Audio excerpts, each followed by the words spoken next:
Bon, comment ça va? Ça va, toi? Ça va. C'est un petit matin où j'avais en tête peut-être, mais je trouvais que c'était trop technique. Puis on pourrait peut-être se garder ça pour un vrai segment. Mais je lisais un vrai segment parce que ça, c'est un faux segment. Ce qu'on fait là, c'est mais j'avais en tête de parler du contrat de joueur de baseball. Là.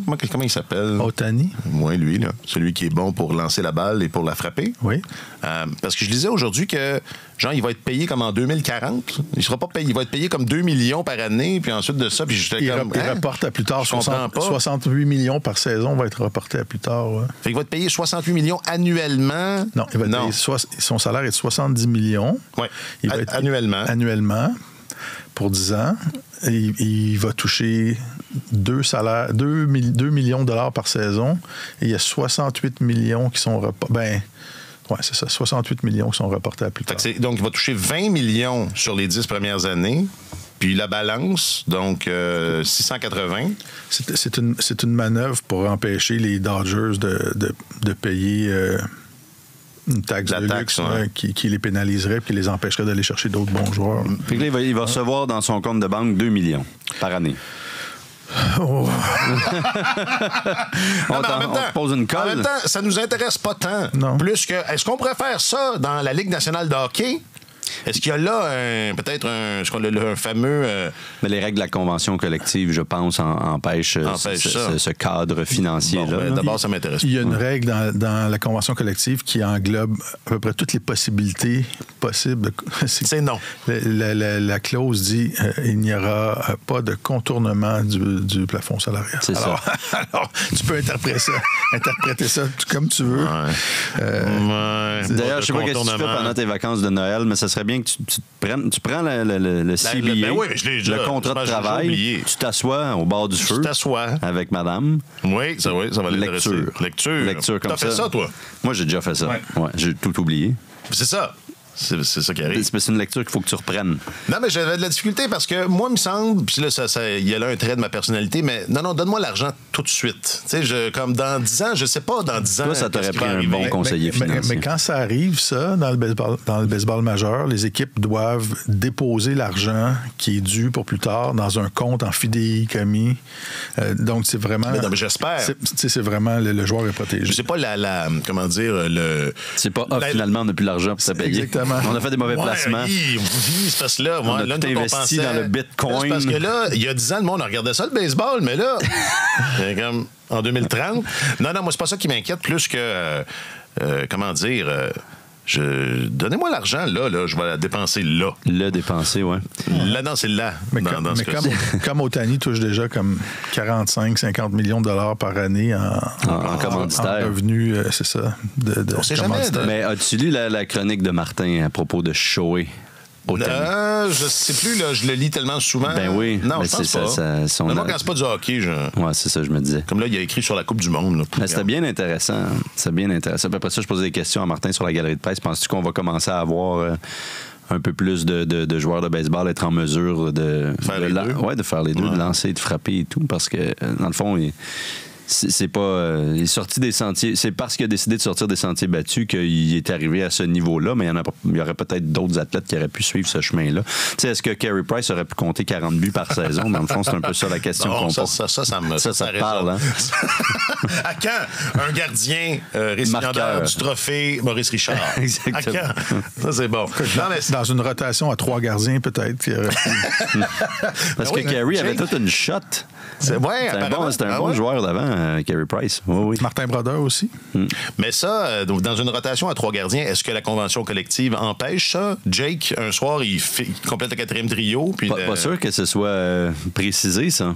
Regarde, je savais qu'on trouverait une petite faille, une craque là-dedans. D'accord, OK. Enfin, non, mais 700 millions. Non, c'est juste 20 finalement. Puis le 680 restant en 2040. Quand tu auras peut-être...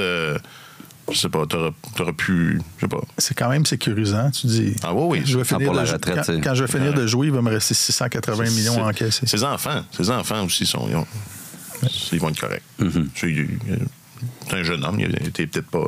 29. Moi, je pensais qu'il était plus jeune. Il n'est pas si jeune que ça. Aujourd'hui, offrez-leur de la finition en cadeau. Les blessures, plus ça change, plus c'est pareil. Et qui arrêtera les Oilers? C'est tellement hockey, épisode 280.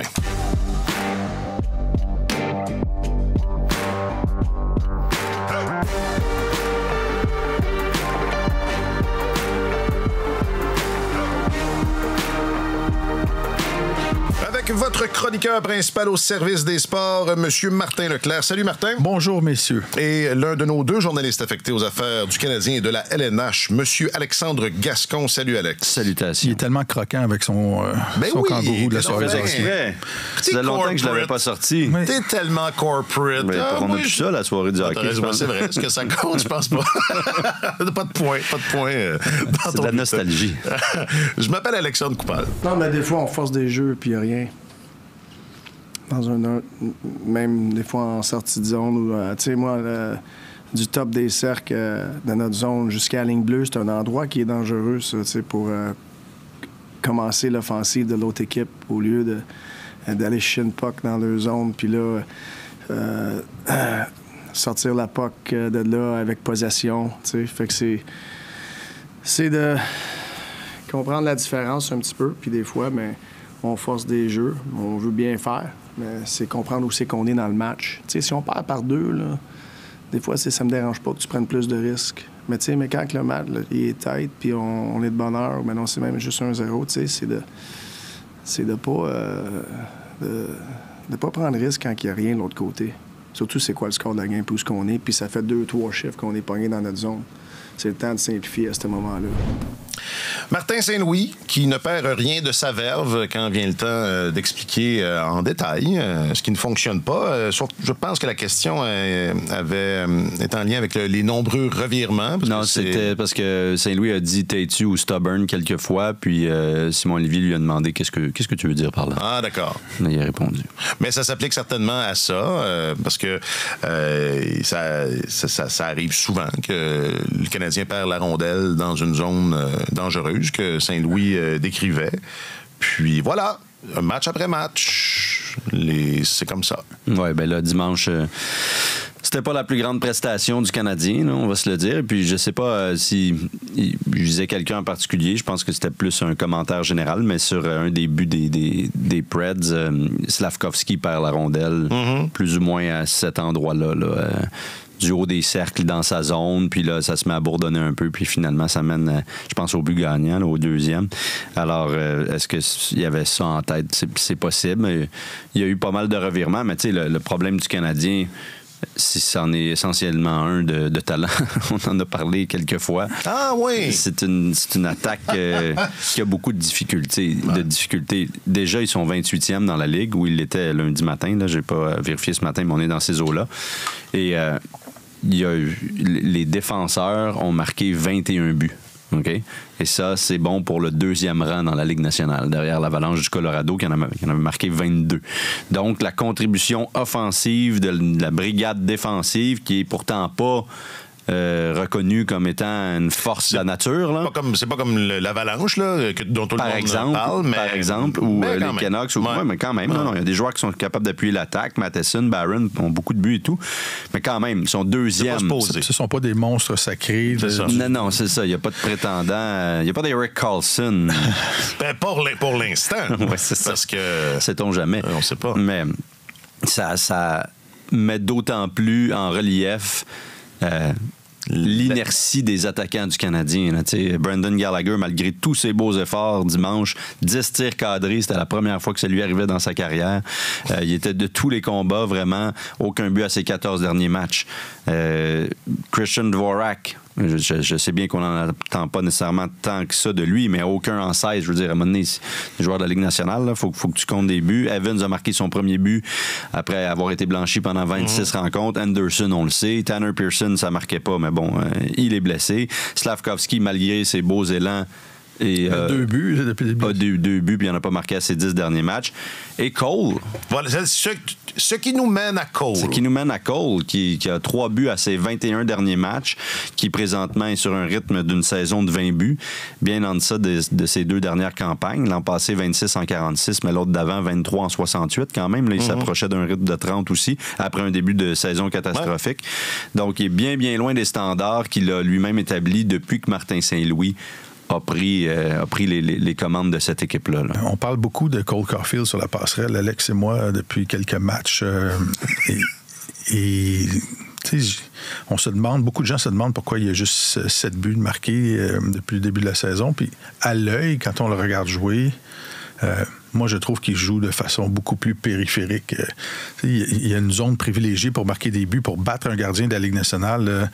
Il faut que tu te situes à l'intérieur des points de mise au jeu quand tu tires pour avoir des pourcentages de réussite plus élevés.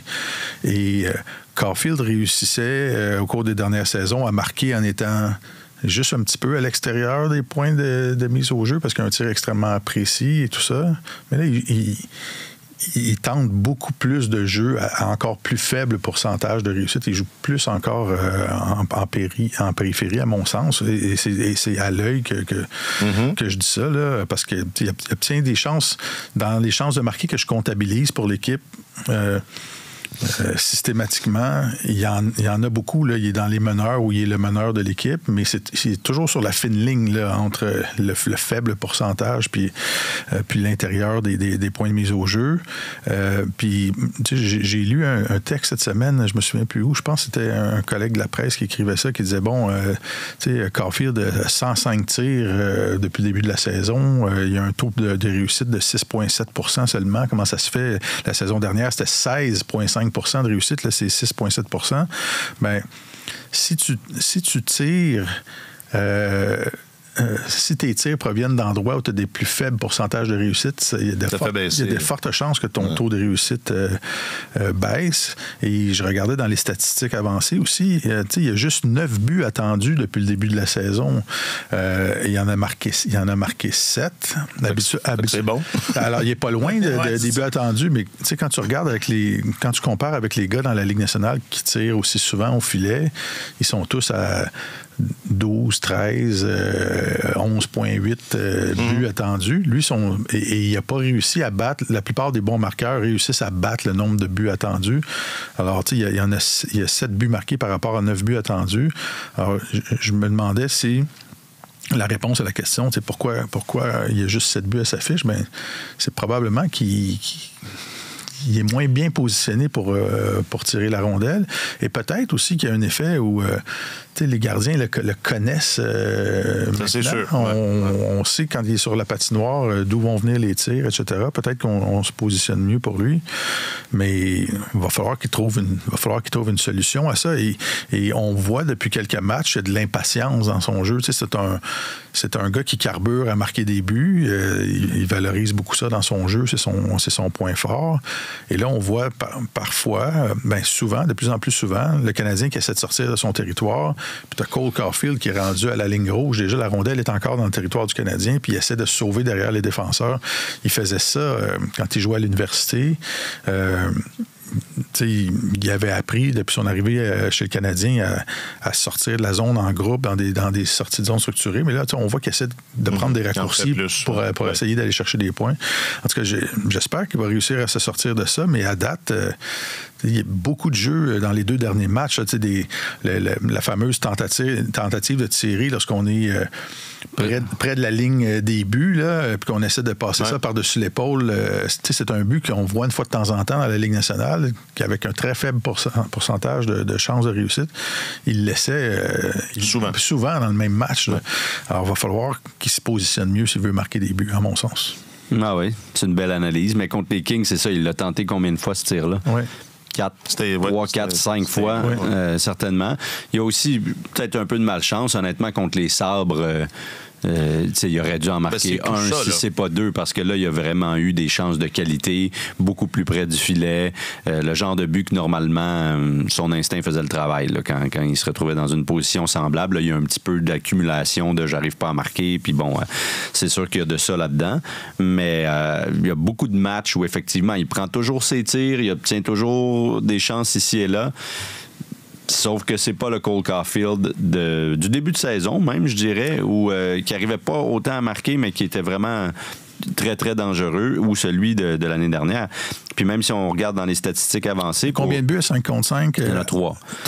Il y a 3 buts à 5 contre 5. Il ne faut pas oublier que sur ces 7 buts-là, il y a 3 buts à 3 contre 3. Là. Oui. Des buts importants, ça a donné 3 victoires aux Canadiens, on s'entend. C'est du hockey à 3. Mais c'est pas du hockey normal. Là. Du hockey certains diraient que... C'est du pond hockey. C'est pas du hockey. C'est du hockey d'étang un peu. Là. Et cela dit, c'est tout à fait agréable à l'œil. Là, on adore ça. On adore ça. Mais quand vous regardez le nombre de chances de qualité obtenues, okay, les chances de marquer de qualité obtenues par tranche de 60 minutes de jeu, ça donne, c'est un peu précis, mais ça donne une bonne idée de l'ampleur là, du truc, là, de comment un attaquant arrive à produire des chances de marquer sur une période X. Il est 8e parmi les attaquants du CH. Bon, mettons qu'on enlève Kirby Dach, là. Oui, on va l'enlever. Il est 7e. C'est quand même... C'est pas normal. C'est pas normal. Il est supposé dans le top 3, 4, au moins. tout le temps. Ouais. Il devrait être 1-2 avec Gallagher. D'ailleurs, depuis qu'il s'est mis en marche, il y a environ 2 ans, il est toujours 1-2 avec Gallagher. Gallagher est toujours là. Mais c'est ça. Alors... C'est vrai que c'est la façon de faire du Canadien aussi, c'est d'être dans les meilleurs pour les occasions de marquer de qualité, mais de ne pas avoir tant de buts finalement. Oui, parce que Gallagher, c'est ça aussi. Ben parce que Gallagher est rendu à un point dans sa vie où il ne va plus en marquer tant que ça. Puis c'est pourquoi? Tu sais, quand on parle de manque de finition... Attends un petit peu, pourquoi? Parce que Gallagher joue... qui a dit... j'ai lu ça moi aussi récemment, là, c'est le Gallagher, c'est le vieux... je pense que Martin, c'est lui qui a dit, ou Jake Allen qui a dit, il joue comme le vieux Gallagher. C'est-à-dire le vieux Gallagher joue comme le jeune Gallagher. En tout cas, il m'a dit comme le Gallagher du le bon Gallagher. Avec la même fougue, mais il a ralenti. Là, je pense qu'il faut reconnaître ça. Ouais, mais... Sauf qu'il obtient ses chances. Alors, là, c'est vrai, il pourra en marquer plus. Il ne joue pas au sein d'un aussi bon trio aussi. D'accord. Là, non, c'est ça. Mais tu as raison, il pourrait en marquer quelques-uns de plus. Il n'est pas loin. Là, surtout qu'il est là. Le problème du Canadien, Martin dit toujours manque de finition. On a entendu ça combien de fois récemment. Ils se font planter, puis on a bien joué, j'ai aimé notre match. Pendant 2 périodes, on était là. Ouais, on a perdu 5-1. Okay, ouais. La troisième, vous n'étiez pas là pantoute. Hein? Fait que, non, mais 2 bonnes sur 3. Mais on le comprend. Là. On ne peut pas se mettre à déchirer sa chemise en public avec l'effectif qu'il y a sous la main. De toute façon, c'est impossible. On comprend très, très bien la pédagogie derrière le truc. Ça reste que c'est ça. Le Canadien est un peu limité offensivement. Et davantage, faut tenir en compte aussi les blessures à Kirby Dach et Alex Newhook, là, qui connaissaient ses meilleurs moments. C'est clair. Sont pas, puis même à Raphaël Harvey-Pinard, aurait probablement fini par débloquer parce que lui aussi, c'est le deuxième plus productif pour créer des chances de marquer après Gallagher dans ce club-là. Donc, c'est pas rien. Les blessures ont un effet encore cette année. Là. C'est quoi? On était rendu en début de semaine à quoi? 118 matchs. Oui, ils sont deuxième là, dans la Ligue, sans compter Carey Price. Exactement. Alors, donc, ici, ils sont... Alors, les changements... Ils veulent pas le donner, ce trône-là. En partant, t'as pas beaucoup de profondeur. Tu es encore parmi les 2-3 équipes les plus blessées de la Ligue nationale. Puis, on dirait que la roue continue toujours de tourner. À chaque fois qu'il y a un blessé à long terme qui revient au jeu, il y en a un autre qui tombe au combat. Et ça, Martin, je pense pas que Martin Saint-Louis ait dirigé le Canadien, son alignement complet une fois depuis qu'il a été nommé entraîneur du Canadien. C'est bien possible. C'est quand même hallucinant là, quand tu penses à ça. Puis dans le cas de Caulfield, juste souligner une boutade qu'on a eue sur la passerelle. J'aime ça raconter ce qu'on se dit sur la passerelle. C'est comme si on y était. On raconte pas tout, là. Mais on se rappelait que lors des derniers moments de Dominique Ducharme à Montréal, les gens disaient que Caulfield ne marquait pas parce que c'était Dominique Ducharme qui était derrière le banc. Là, on voit bien, Dominique Ducharme était responsable de tout, mais là, c'est Martin Saint-Louis qui est là, puis il connaît une période difficile, absolument. Donc ça peut arriver. Comme tu disais, peut-être que Ducharme lui a parlé récemment. C'est ça, probablement qu'il l'a appelé. Ça l'a complètement mélangé. Il l'a texté. Ils se sont croisés dans un lobby de restaurant, puis depuis ce temps-là, c'est la kryptonite kryptonite. Ils ont respiré le même air, puis il fallait pas que ça arrive.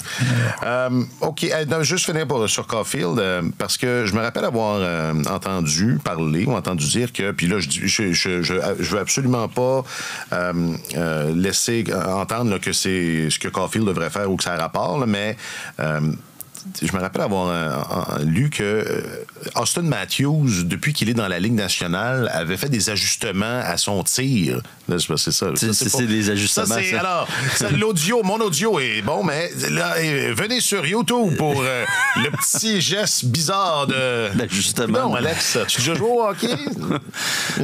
T'as l'air plus à conduire un bobsleigh. Le petit geste pas clair. Wow. Là où je veux en venir, c'est que même quand on est un franc-tireur d'élite, il y a comme une notion, et ça, moi, je m'en souviens parce que je m'étais dit, ben non, mais Auston Matthews, c'est Auston Matthews. Je veux dire, il marche sur les eaux, il tire, ça rentre, il n'a pas besoin de faire des ajustements ou de travailler. Mais non, apparemment que c'est sans fin, ça, s'améliorer. Oui. C'est vrai. Ben ouais. Et le Canadien a fait venir Dr. Shot la semaine dernière. Oui. Dans ce but. Steve? Spécifique. Non. Oui, c'est ça.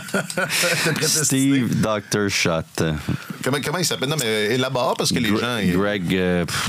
Non, mais c'est un spécialiste du tir. Voilà. Comme le surnom le suggère. Mais pour les gens qui sont faits... Oui, qui est venu travailler 2 fois à Macon. Il était là vendredi dernier et il était là mardi aussi, je pense, il y a une semaine. Et puis, il a travaillé, entre autres, avec...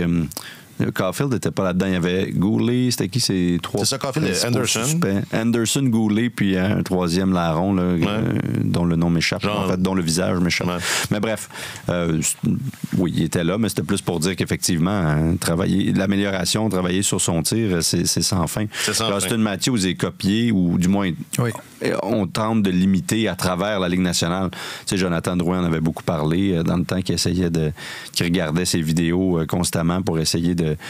Connor Bedard est peut-être celui qui maîtrise le plus l'imitation du tir de Auston Matthews. Ouais. Tu sais, le fait d'être placé pour tirer et en décochant, d'être capable de changer l'angle, de rapprocher la rondelle et de changer l'angle, et ça change complètement la perception du gardien. Matthews était très innovateur quand il est arrivé avec ça. Et Connor Bedard, vous regarderez, quand il tire la rondelle, il ne va jamais tirer la rondelle franchement quand elle arrive sur son bâton. Il y a toujours un changement d'angle, un changement de position. Il la ramène près de ses patins, puis de décocher à cette vélocité-là quand tu es un petit peu coincé, entre guillemets, c'est extrêmement difficile à faire. Puis d'ailleurs, un des francs-tireurs que j'étudierais, moi, si j'étais dans la Ligue nationale, puis ça m'y a fait penser quand on a regardé le match dimanche, c'est Philippe Forsberg. Il y a vraiment une façon de décocher qui est assez unique, là. Très rapide, premièrement, mais lui aussi, pour changer l'angle de son tir, il est assez exceptionnel. Puis sa motion est vraiment inorthodoxe, là, si je peux dire. Alors, les enfants à la maison, ça m'a rappelé que j'avais lu un texte sur Players Tribune il y a quelques années, je pense quand les Preds étaient en finale de la Coupe, là, où Roman Josi parlait de plein de joueurs de son équipe quand ils ont atteint la finale, dont Forsberg, puis il faisait remarquer ça. Puis c'est assez intéressant. Est-ce qu'il parlait de Piqué? J'imagine. C'est un piège. Réponds pas. Réponds pas.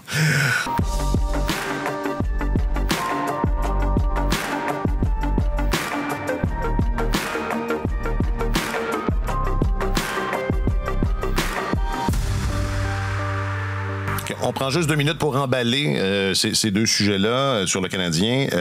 Martin, tu as évoqué les blessures. C'est juste de la malchance? Parce que là, on a tout changé. Là. On a changé le staff, on a dit aux gars arrêtez d'imiter Brendan Gallagher. Parlez-nous. On se parle, c'est ça, soyez... Ben, j'imagine qu'on a dit ça, parce qu'ils nous ont dit ça. Donc, mais là, ça donne... ça change rien. Écoute, c'est à peu près... Si la tendance se maintient, c'est à peu près le pire scénario. Là. Tu fais des changements dans ton personnel, puis tu restes parmi les 2-3 équipes les plus blessées de la Ligue. Mais si on regarde le rythme que le Canadien a en ce moment en termes de blessures, c'est 372 matchs ratés. C'est une amélioration. C'est épouvantable. On progresse. C'était 600 matchs la saison dernière, puis 730 la saison précédente, mais c'est épouvantable. Ouais. 372 matchs ratés. Mais j'imagine à un moment donné que les gars vont arrêter de tomber au combat comme ça. Là. Parce que c'est ça. On peut pas faire autrement que de se dire que c'est pas le hasard. Enfin, oui, c'est ça, le hasard ou les choses, elles sont comme ça. Quand David Savard se fracture une main parce qu'il bloque un lancer avec sa main, ou quand Kirby Dach... Mais les autres équipes, là, ils font pas ça? Ben, là, le Canadien est particulièrement malchanceux. C'est sûr que c'est principalement ça la raison, là. Il n'y a pas vraiment de cas. Il y a un cas cette saison, à mon avis, qui peut nous faire sourciller, c'est celui de Jordan Harris. Il y avait... il s'est blessé. On l'a ramené. Ouais, il s'est blessé dans le match contre les Bruins à Montréal, que le Canadien a gagné. Il est plus sorti pendant la rencontre, deuxième ou troisième période. Le lendemain, Montréal jouait contre Vancouver le dimanche soir. Il est revenu. Et on ne l'a plus jamais. Il a joué, et après ça... le lendemain, on nous informait que finalement, il était blessé, puis que là, il était mis sur le carreau. On l'évaluait de façon... C'est une blessure indéterminée. Elle est toujours indéterminée au moment où on se parle. Ça fait un mois de ça. C'était le 12 novembre, le match contre les Canucks de Vancouver. Il est venu en Californie. Ils doivent être à veille de trouver c'est quoi. Oui, c'est parce qu'il l'évalue tous les jours. Donc, c'est éventuellement... Comme ça que ça fonctionne? C'est une évaluation. Est-ce que c'est toujours à la même heure? Ou... Ça, je sais pas, mais c'est quotidien. D'accord. Alors, et Harris est venu en Californie pour se faire dire, une fois que l'avion a atterri à Los Angeles, tu vas retourner à Montréal. Ah oui? Oui. Alors, il est venu en Californie. C'est tellement un beau vol. Il était sur le voyage, et dès qu'il est arrivé en Californie, quelques heures plus tard, ils l'ont renvoyé à Montréal pour qu'il subisse d'autres tests. Depuis ce temps-là, moi, je l'ai croisé sur la galerie de presse. Il m'a dit que j'avais un beau suit. Donc, ça, t'es élégant. Ça, je l'en remercie. Est-ce qu'il t'a parlé de ton Jules Fournier? Non, non, mais il m'a appelé JF, donc j'imagine que c'est ça que ça voulait dire. Mais, alors, je pense que ça veut juste dire qu'il sait pas comment il sait pas c'est quoi mon nom. C'est pas vrai, il m'a pas appelé comme ça. Mais je l'en remercie, il avait l'air bien. Mais à part ça, c'est ça, il a complètement disparu de la circulation, et la gestion de sa blessure a été... Comme dans le temps. Comme dans le temps. Et on pourrait dire, je pense, inapproprié. Mais pour le reste, non, mais je vous ça a été mieux. Parce que quand tu as ouvert là, cet excellent paragraphe, j'ai pensé à Alex Newhook. Tu sais, Alex Newhook... ça a été plus rapide. Non, mais tu sais, il s'est clairement fait mal dans le match où finalement... au genou, là, ça l'a mis KO. Je pense qu'il s'est fait mal 3 fois de façon très, très évidente. Là. Puis il y a peut-être un moment donné dans ce match-là où quelqu'un aurait pu dire, regarde, Alex... Mais en même temps, quand le joueur dit... Si le joueur dit est correct, quand il est tombé tout croche, on l'a expliqué, là, ce jeu-là, il a semblé vraiment éviter le pire. Là. Ça aurait pu être grave, mais il a semblé éviter le pire. Puis après ça, le gars était capable de patiner visiblement à fond de train. C'est sûr que quand les articulations, les muscles sont bien échauffés, des fois, tu peux continuer, puis c'est après coup là, que tu te rends compte que ça fait bobo. Mais je pense que c'est une malchance aussi là, quand il est tombé dans le filet. Il y a peut-être une fragilité due à ses chutes précédentes dans le match, on ne le saura jamais, mais moi, j'ai pas trouvé que ce cas-là était si problématique que ça. Là. J'ai pas tant de problème avec la gestion des blessures. J'apprécierais plus de transparence, comme d'habitude, mais c'est déjà un peu mieux. Sauf que Jordan Harris, ça a été, à mon sens, c'est le cas, c'est l'exception qui confirme la règle cette saison. C'est le cas un peu tout croche. Opaque. C'est opaque. Question du public, réseaux sociaux. Question du public, réseaux sociaux. Et là, on a frappé fort avec notre question sur les réseaux sociaux cette semaine. Par unité, les gens ont répondu. Pas par dizaines ou par centaines, non, par unité. Je pense 8 réponses sur Facebook. Pas vrai? Aucune. Parce qu'on parlait des Oilers. On parlait pas du Canadien, c'est ça. Les gens, ça les intéresse pas, les Oilers, mais bon, on va en parler pareil. Moi, je trouvais que c'était une bonne question. Merci, Martin. T'aurais pu répondre. Ben, c'est ce que je vais faire là. Ah oui, c'est vrai, toi, t'es dans le podcast. Oui, c'est vrai. Donc, on vous demandait non, mais c'est ça. Il y avait matière à comment dire, faire des prédictions.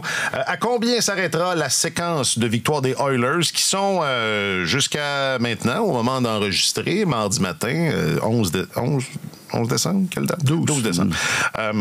L'équipe de l'heure dans la LNH, surfant sur une série de 7 victoires consécutives, c'est quand même... c'est ça. C'est quand même pas significatif. Rien. Alors, sur le book, Pierre dit, ils sont capables du meilleur comme du pire. On a vu le pire en début de saison. Alors, on voit le mieux, là. Effectivement. Mathieu, jeudi contre Tampa, donc à 8 victoires. Je pense que ça nous resterait à 7, en tout cas. Ils sont à 7, là. Oui, le 8, c'est ce soir. C'est potentiellement ce soir contre les Hawks. C'est ça, OK, d'accord. Carl dit en 2024, hein, ça c'est bien tourné, parce qu'on va changer d'année bientôt, là. Mettez ça dans vos horaires. Dominique dit 12. Marc, je l'ai fait toutes, vu qu'on n'en a pas. C'est pour les encourager. Merci, la gang, d'avoir participé. Alors, Marc dit ils peuvent battre le record. On se demandera toujours s'ils vont se faire sortir tôt en série. C'est vrai. Ben, oui, mais encore faut-il qu'ils y arrivent. Puis, Claude, avec les playoffs, Marc-André, une de trop pour... Non, ça, c'est pour moi. Et Arnaud dit 12. OK, c'est bon. Sur le gram, on a des chiffres sur le gram. Mick Michaud puis Lambert disent 7, puis Molta Zzz. Est-ce pour faire une blague? 3. Mais non, c'est déjà trop tard. Puis sur le talk, qu'est-ce qu'il dit? Il n'y a rien. Sur le talk, on n'a pas le talk encore. Okay. On n'a pas de talk, on n'a pas de tweet. On n'a plus de tweet. Oui. On a zéro réponse sur la tweet machine. Pour vrai? Ouais. Wow, c'est rare, ça. Ben, c'est des choses qui arrivent, mais en même temps, on fait ça ensemble. T'sais, on va... Parce que, comme Martin m'a dit l'autre jour dans le portique, alors qu'on quittait, puis que je trouvais que c'était une saison... Je trouvais qu'on était dans les mêmes affaires que j'aime pas. Il m'a dit qu'en parlant de la saison du Canadien, je peux le dire. Ouais. Il dit c'est un peu comme regarder du gazon pousser. Imagine qu'il faut que tu écrives là-dessus à tous les jours. Ben, c'est ce qu'on se disait tantôt. Exactement. Chapeau, mon vieux. Merci. Chapeau. Ça veut pas dire que c'est bon, là, ce que je fais, mais au moins, j'imagine qu'il... L'an passé, c'était bon. Ouais. Là, c'est ma 3e saison à écrire plus ou moins la même affaire. C'est sûr que ça se répète un peu. Non, reste que... C'est absolument remarquable. Puis, évidemment que McDavid puis Draisaitl, en même temps, était-il... D'accord, c'était pas au même niveau en début de saison que ça l'avait déjà été. Évidemment qu'ils ont retrouvé ce niveau-là, mais c'est comme si toutes les tares de cette équipe-là avaient été corrigées en l'espace d'une semaine ou deux. Ouais. On se demandait, quand le changement d'entraîneur est arrivé le 12 novembre à Edmonton, ils étaient vraiment mauvais, là, c'était épouvantable. Puis toutes les études qui ont été faites sur les changements d'entraîneur dans tous les sports professionnels démontrent qu'habituellement, il y a un petit soubresaut après le changement d'entraîneur, puis après ça, l'équipe revient à la normale. Sauf que dans ce cas-là, c'était le début de saison qui était anormal et on disait les gardiens ne sont pas capables de stopper un ballon de plage. Là, n'importe quel entraîneur... ça changera rien. Serait impuissant devant ça. Et là, il faut donner ça, le changement, depuis que le changement de résultat. Les Oilers forment la 3e meilleure équipe de la Ligue nationale depuis un mois. Leur attaque fonctionne à plein régime, 4,3 buts par match. Ils sont 10e en défense maintenant, alors que c'était quoi? C'était 4,5 buts par match.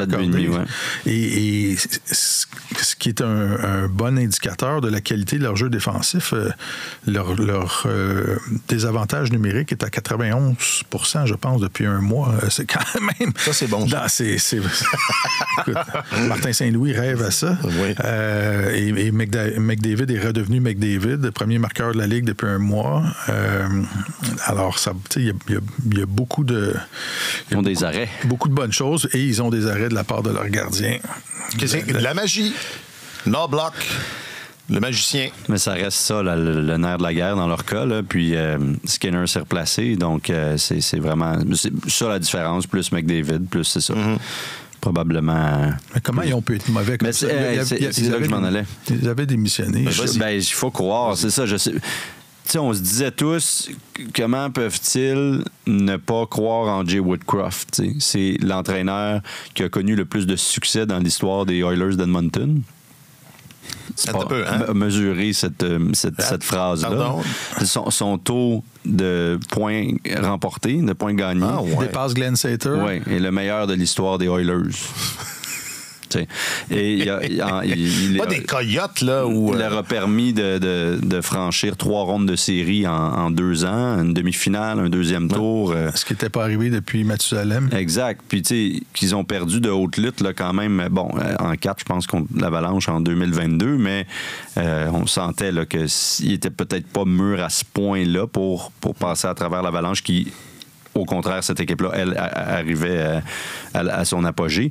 Mais l'année dernière, contre Vegas, c'est d'après moi l'équipe qui leur a donné le plus de difficultés au Golden Knights. C'est vraiment une série qui aurait pu basculer d'un côté comme de l'autre. Alors, tu sais, il y avait toutes les raisons de se dire, mon Dieu, avec Jay Woodcroft, on connaît du succès. Les gars ont connu des saisons hallucinantes. Tout le monde a éclos. Là. Evan Bouchard, McDavid a atteint des sommets qu'on n'avait pas vus depuis 30 ans offensivement. Zach Hyman est devenu un marqueur de quoi, 30 quelques buts. Puis il va le faire encore cette saison. Il est en route pour presque 50. Il est à combien, là? 15 buts, là. Ah ouais, c'est ça. Il en a marqué, je pense, 10 à ses 12 derniers ou quelque chose comme ça. Mais il n'y avait aucune raison pour que cette équipe-là démissionne ou abandonne son entraîneur. Mais là, c'est un peu la conclusion à laquelle il faut arriver, je pense, parce que comment ça se faisait qu'il était aussi mauvais, tu sais. Oui, les gardiens ont été assez pourris en début de saison, mais ça n'a pas été long, là. Déjà, dès que les Oilers ils ont mal commencé, ils se sont retrouvés 1-3, 1-4. Puis dès ce moment-là, tu regardais le jeu d'ensemble, puis ça se fissurait de partout, là. Je me rappelle d'extraits vidéo de Leon Draisaitl qui avait l'air, puis je l'avais montré à Martin sur la galerie, qui avait l'air complètement désintéressé. Ah ouais. Les Oilers attaquent, ils étaient en zone neutre, Edmonton perd la rondelle, ça repart très rapidement de l'autre côté. Draisaitl continue jusqu'à la ligne bleue adverse, prend son temps pour faire son petit tour, revient dans sa zone, couvre personne, ils se font avoir. C'était pas beau. Puis ça, c'est juste une question d'engagement. Alors, c'est à se demander vraiment, est-ce qu'il avait décidé que ça marchait peu avec Woodcroft, parce que on lui a beaucoup reproché d'avoir changé complètement le système de jeu défensif de cette équipe-là. Est-ce que ça les déplaisait, ça leur déplaisait, ça leur déplaisait, oui, à ce point-là. Écoute, mais en même temps, pourquoi changer si c'est pas brisé? Je viens de traduire. Ben là, c'était brisé. C'était un peu brisé. Non, je parle Woodcroft. Pourquoi changer? Pourquoi il a changé son système défensif? Pour te qualifier en série avec une excellente équipe offensive, c'est une chose. Aller loin en séries éliminatoires, si t'es pas bon défensivement, c'est quasiment impossible. Puis, je pense que Woodcroft était là lors des derniers parcours en série des Oilers. Il l'a vu. Là, c'est une équipe qui se tirait dans le pied elle-même parce qu'elle jouait mal défensivement. Puis là, tu regardes le potentiel offensif que tu as, puis tu te dis que si on resserre notre défense, on va être imbattable, là, mais c'est quand même particulier. Tout le monde a parlé de ça, du nouveau système défensif. Bon, ça en dit long, je trouve, sur ton équipe, s'il démissionne sur un entraîneur parce qu'il veut simplement resserrer le jeu défensif puis apporter plus de succès collectif, puis que les joueurs reçoivent ça mal. Pourquoi? Parce que ça va peut-être faire baisser leurs statistiques. J'ai de la difficulté à comprendre. C'est plate. Mais peu importe. C'est plate. Oui. Non, mais c'est plus le fun marquer des buts. Oui, mais c'est plus le fun de gagner que marquer des buts. Ah, voilà. As-tu essayé ça, gagner une Coupe Stanley, Connor? C'est plus le fun que... Il a essayé récemment. Oui, non, mais c'était peut-être effectivement dans la tête de Woodcroft. Intéressant. La dernière étape qui restait à franchir. Il est peut-être arrivé en ce début de saison-là en se disant, OK, tout le reste est en place, ça va bien. Moi, ce que j'ai identifié là, comme étant l'élément qu'il faut améliorer pour aller jusqu'au bout, c'est de restructurer un peu cette défense-là, de le faire durant la saison pour être sûr que quand on arrive en série, tout le monde est sur la même longueur d'onde. Visiblement, ça n'a pas du tout fonctionné. Est-ce que cette équipe-là avait réellement décidé d'abandonner son coach? On ne le saura jamais. Là. Peut-être que non. Mais quand tu vois un redressement aussi spectaculaire, c'est à se demander. Mais j'ai de la misère à le croire pareil, parce que tu dis, c'est des athlètes professionnels. Là, ils savent qu'ils n'ont pas tant d'années que ça pour remporter une Coupe Stanley. Ils l'ont pas fait encore. Là. C'est sûr que Connor McDavid, il veut... Son rêve le plus cher, ça doit être de voir son nom sur la Coupe Stanley. Là. C'est tout ce qui lui reste. Là, et c'est la chose la plus importante. Oui, le premier Connor. Alors, si tu... Prêtez-moi l'expression, mais si tu scrapes une saison, là, c'est une grosse chance de moins que tu viens de perdre. Moi, je pense pas que quand ça arrive, ce genre de choses-là, je pense pas que les joueurs se réunissent en portant des combinaisons avec des grands capuchons autour d'une table. C'est pas la nuit des longs couteaux. C'est ça, secrètement, puis dire, lui, on va le faire sauter, mais... C'est pas les tailleurs de pierre. Il suffit d'un certain pourcentage de manque d'engagement chez plusieurs joueurs qui adhèrent pas à ce qui est proposé, puis qui le font pas avec conviction, qui ne l'appliquent pas avec conviction, puis là, ça se met avec l'anarchie. C'est presque inconscient, tu dirais. C'est ça. C'est pas obligé d'être concerté. Là. C'est ça. C'est un exercice de persuasion qui n'a pas atteint Quand tu es un entraîneur, tu es un vendeur en même temps. Là, il faut que tu convainques d'adhérer au projet. Peu importe le projet, il y a différentes façons de jouer collectivement au hockey, mais si ton groupe adhère pas à ça de façon très, très majoritaire ou unanime, ça part dans toutes les directions. Alors, allons faire un tour en Pennsylvanie parce que le prochain adversaire du Canadien, c'est les Penguins de Pittsburgh qui, comme la presse locale là-bas le soulignait avant que la saison commence, Kyle Dubas a fait des miracles. Et ça explique pourquoi. On a beaucoup parlé de la progression ou la non-progression du Canadien, mais j'imagine que c'est pas mal la même chose à Pittsburgh. Il devait pas être bien plus avancé l'an passé, ou peut-être même... Je dirais que c'est exactement l'inverse à Pittsburgh, même si leurs résultats se croisent là, en termes d'équipe et de cheminement. Là. Tu parles avec le Canadien? Ouais. Non, moi je parle de Pingouin de cette année versus Pingouin de l'an passé. Ah, du pareil au même, tu dirais. J'aurais intuitivement cette impression-là. La saison dernière, c'était une des deux équipes les plus vieilles de la Ligue nationale. C'est encore une des deux équipes les plus vieilles de la Ligue nationale. Kyle Dubas est arrivé comme nouveau directeur général, fait la transaction pour aller chercher Erik Karlsson, récipiendaire en titre du Trophée Norris. Ton sous-texte était cœur, hein? Et il y a quelques petites additions aussi de vétérans. Là. Il y a Ryan Graves aussi qu'on avait été chercher en défense. Lars. Oui. Riley Smith. Lars Eller, Riley Smith. Il y a quelques bonnes additions. Mais on en parlait, Alex et moi, en début de saison. Puis on rigolait un peu. On rigolait de voir à quel point la presse à Pittsburgh était dithyrambique. Là, dire, Kyle Dubas vient de réaliser un coup de génie, vient de relancer cette équipe-là. Puis Erik Karlsson arrive en ville, ça va complètement chambarder. Pour chambarder, ça a chambardé. Et là, tu sais, cette semaine, Kyle Dubas était rendu à faire un vote de confiance à son entraîneur. Ils ont une fiche de 11 victoires, 12 défaites, 3 défaites en prolongation. Ils sont 14e dans l'Est, tout juste derrière le Canadien. Et l'affaire la plus époustouflante là-dedans, tu sais, les Pingouins sont 25e en attaque alors qu'ils ont des joueurs quand même habiles, mais quand tu regardes leur colonne des marqueurs, tout repose sur 3 ou 4 joueurs. Il n'y a pas de profondeur dans cette équipe-là. Et la statistique la plus époustouflante, c'est le fait que leur avantage numérique a un taux de succès de 9,5 avec des joueurs comme, tu sais, il y a Gensel, Crosby, Malkin, Karlsson, Le Temps en deuxième vague. On a tassé Le Temps de la première vague en début de saison. Mais, et autre statistique époustouflante, j'en croyais pas mes yeux, j'ai revérifié 2 fois ce matin, ils n'ont pas marqué en avantage numérique depuis 1 mois. Depuis le 11 novembre exact. Contre les Sabres de Buffalo. On va marquer depuis 1 mois. Comment tu peux ne pas marquer un avantage numérique pendant 1 mois en ayant Crosby, Malkin, Gensel, Karlsson? Alors, il y a quelque chose vraiment qui est, tu sais, la roue du vélo est débarquée. Oui. Et encore une fois, je pense qu'ils vont pas participer aux séries éliminatoires. Ça avait provoqué un changement de direction l'année passée parce que c'était la première fois depuis 2005-2006 qu'ils participaient pour exact. Depuis la première année de Crosby. Exact. Ouais. Alors, mais là, ça va être le test de la réalité. Oui. Puis Kyle Dubas dit, écoutez, là, moi, je viens d'arriver comme directeur général, je regarde ce qu'on a, puis on va réagir, on va s'ajuster, mais il va falloir emprunter le chemin de Gravel à un moment donné. Ils sont en train de sortir de l'autoroute. Oui, le bel asphalte. Ce bel asphalte oui. Sur lequel ils ont roulé toutes ces années, c'est derrière. Là, je ne veux pas aller trop vite, puis on aura le temps de revisiter, mais comme comme c'est le prochain adversaire du Canadien, ils sont au menu. Mais s'il fallait que ça... Que c'est ça, que l'année se termine, qu'il n'y ait pas de série et qu'on procède à des gros changements, ça va être quelque chose de vraiment intéressant à surveiller, là, parce qu'il y a là... c'est une situation unique, là. Ils ont résisté à ça. Ils ont beaucoup résisté à ça. Tu sais, Malkin était sans contrat, c'était... pas l'été dernier, c'est l'été précédent, c'est ça. Tout comme Le Temps. Là. Puis tu sais, il y a eu de la pression. Gardons le noyau ensemble, voyons, puis on est encore capable. Mais là, je pense que ces voix-là ne seront plus... Ils ont écoulé leur capital de sympathie. Mais tu sais, que faire d'autre, dans le fond, si tu prends les rênes de cette organisation-là? Est-ce que tu peux vraiment te mettre à liquider Evgeny Malkin? C'est ce qu'on disait, puis j'y crois encore. Tu leur dois, je pense. Là. Mais même si à la fin de cette année, disons que ça reste comme ça, là. Oui. Tu continues jusqu'à temps que... Tu sondes le terrain, là. Tu sondes les joueurs, je veux dire. Tu vas sur le terrain un peu, mais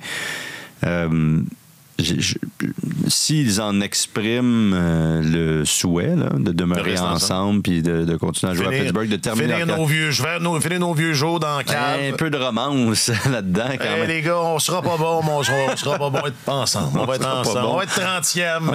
C'est comme ça qu'on a commencé notre carrière, toi puis moi. On disait on sera peut-être pas bon, mais au moins on va être ensemble. Certains diront que c'est encore le cas. Mais ils n'ont pas vraiment le choix. Ça va appartenir à Crosby, Malkin et Le Temps, j'ai l'impression, ce choix-là. Et de ce que je connais de Christopher Le Temps, son choix, ça va être... J'ai l'impression qu'il va vouloir écouler ses vieux jours à Pittsburgh. Et puis...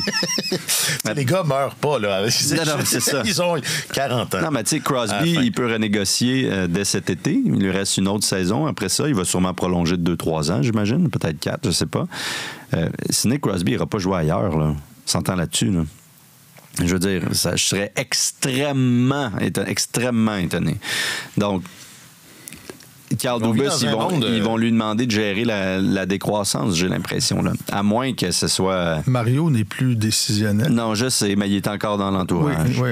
Il est encore actionnaire minoritaire, si ma mémoire est bonne. Il est encore...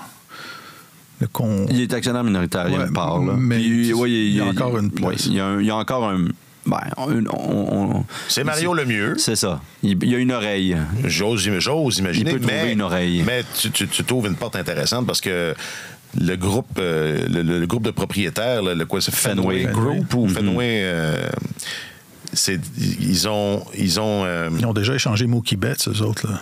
Bon, je ne sais pas qu'est-ce que ça veut dire exactement. Il va probablement être le premier frappeur des Dodgers l'année prochaine, puis ça se peut que Shohei soit deuxième ou troisième. Non, mais lui aussi, Mookie va avoir une partie de son salaire dans 15 ans. J'ai tout retenu ça dans l'article sur le sujet.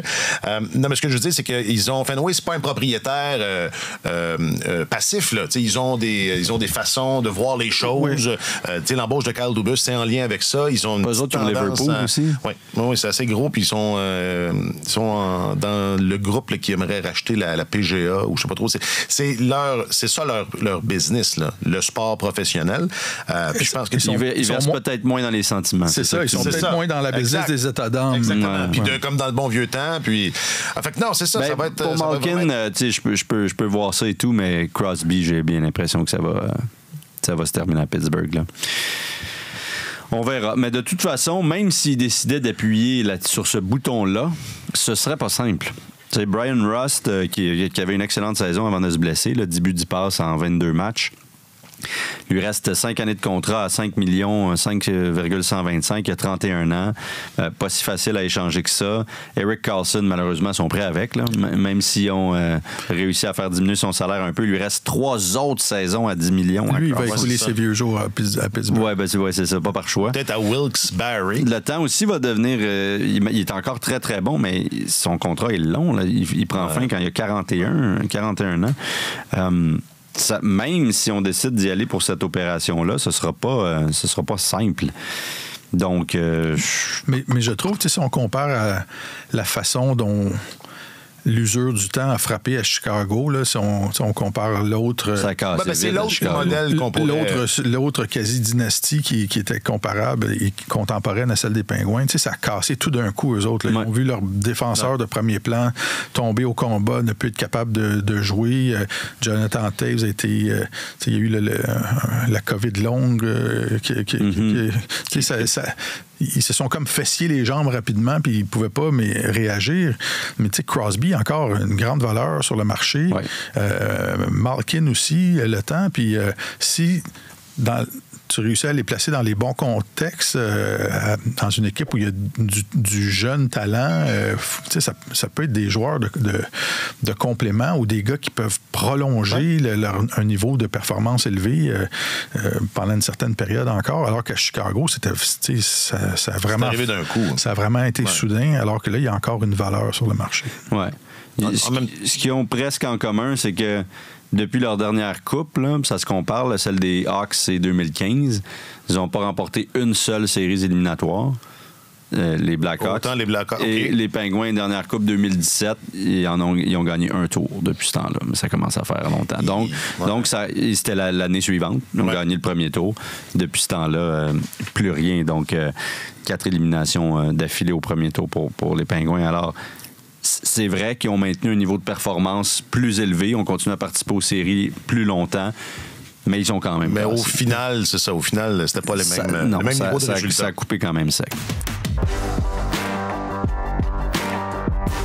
On va juste le mentionner parce que il n'y a pas grand-chose, il n'y a pas tant grand-chose à en redire, mais ça a été tout un week-end de violence dans la Ligue nationale de hockey. Puis, vous avez certainement vu que David Perron a été suspendu 6 matchs pour ce qui est convenu d'appeler un assaut. Un cross-check d'en face, doublé d'un assaut.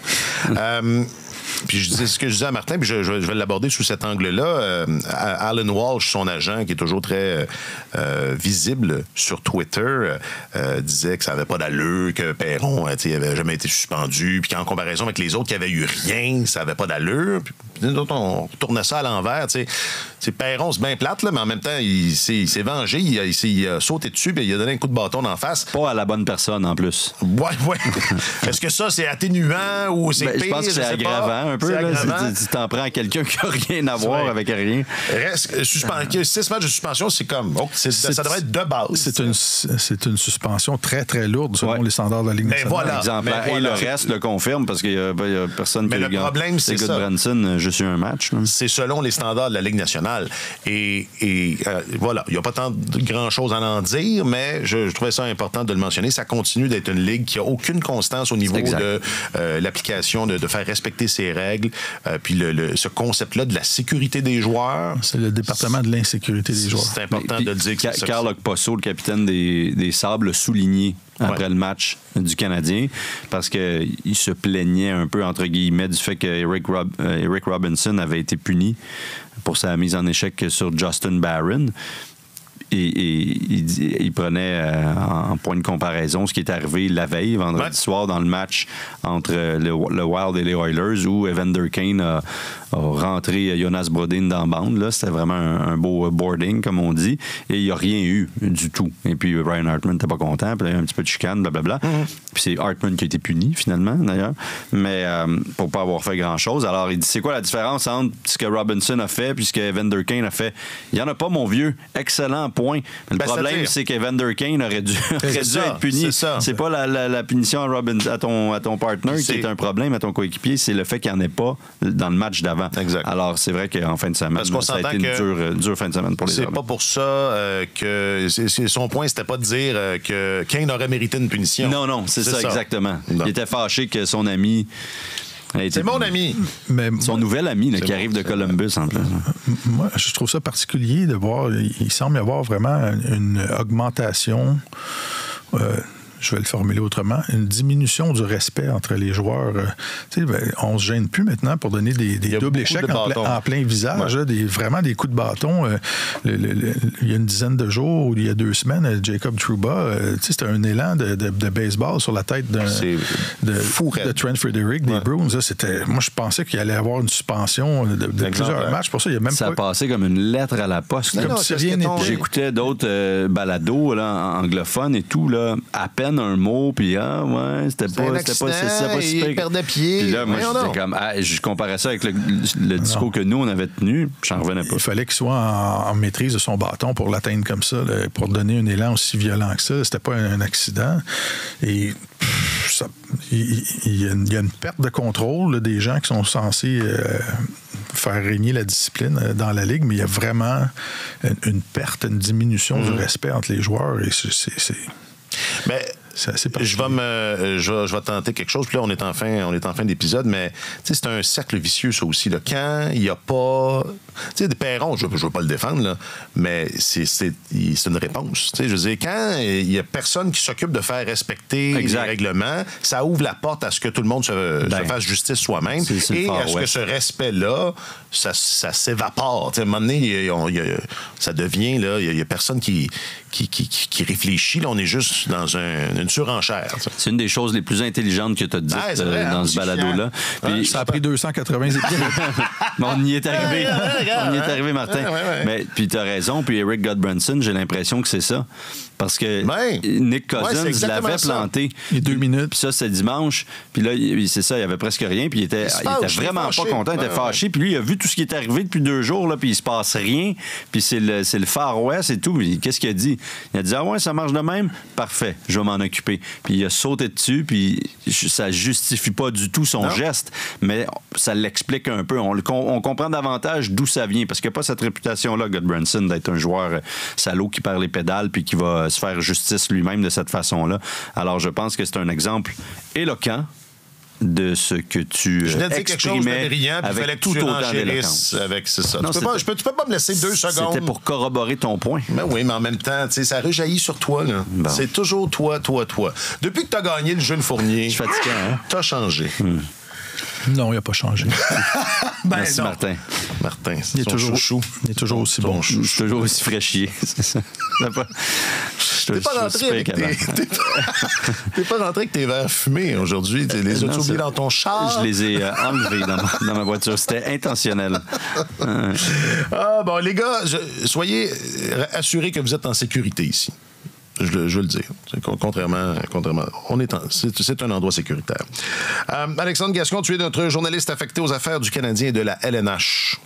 C'est ce que je fais, oui, la plupart du temps. Là. Un grand merci, mon vieux. C'était un plaisir. Et Martin Leclerc, tu es notre chroniqueur principal au service des sports. Un grand merci, mon vieux, également. Toujours un plaisir, messieurs. Jacques-Alexis Bernardin est le signataire. Et c'est un épisode qu'il faut... moi, on veut vous garder en audio. On est des gars d'audio, mais il y avait beaucoup de gestuels, dont celle-ci. Moi, le petit bâton. Mais Martin a fait du bâton aussi, avec plus d'autorité et d'assurance. Ouais. Alors, si vous voulez passer sur YouTube, cliquez sur un des... Pour voir affaires à cliquer. Il y a le chandail aussi. On se revoit le 24 décembre à minuit pour l'enregistrement de l'épisode de Noël. Ah oui? Oui, en direct. Mais enfin, sur place. Peut-être minuit 30, là, juste finir de donner les cadeaux. Oui, puis histoire de ne pas croiser le Père Noël sur le chemin. Donc, Jacques-Alexis Bernardin, signataire de l'émission, c'est dit. Alexandre Coupal, merci beaucoup. Bonne semaine. Sur tous les terrains et sur tous vos appareils, Radio-Canada Sport.